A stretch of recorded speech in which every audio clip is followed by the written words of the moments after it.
Hi, we're concluding our final lesson on comparing and ordering numbers for the GED math portion of the test in order to score at least a 145 or higher in order to pass that for your math experience. So we're going to take a look at which one of these is the best answer for each equation or each question. So we're going to start with the first question and see what happens.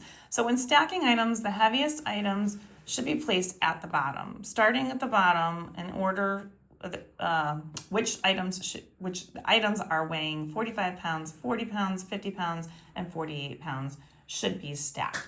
So if we are trying to stack them, and we have to read through this really quickly. This one is saying heaviest should be placed on the bottom. So that means that we want to start with the heaviest number first and then work our way back to the lightest number. So if I'm looking at that, I want the bigger number of the tens.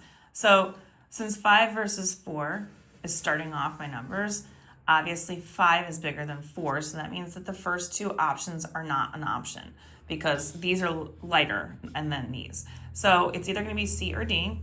So then we look at the second number and we see that 40 is there next, followed by 48. Well, if I'm looking at the tens digit is the same, so that's not helping.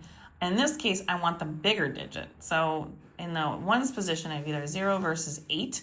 So I clearly don't want the 0 because then I want the bigger number. So 48 would be the right choice here, which obviously eliminates D. And then you can see that 40 is our least heavy item. So then that means that C is the correct answer for this one. Now we're going to move on over here to this one. This one says which of the following correctly shows.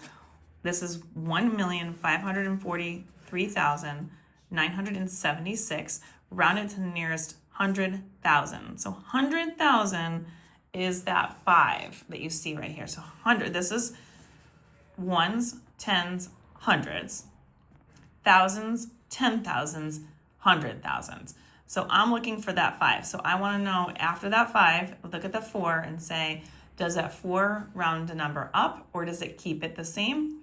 Because it's under 5, you would keep it the same. So 1,500,000 should be what you round it to. And when you look at the answers, you can see C is my option to choose from in order to solve this correct question. And if you want more questions like these, you can find them on my Instagram, YouTube, and TikTok at U1 Algebra. All these are located in the GED playlist. And don't forget to like, share, and follow me for so much more.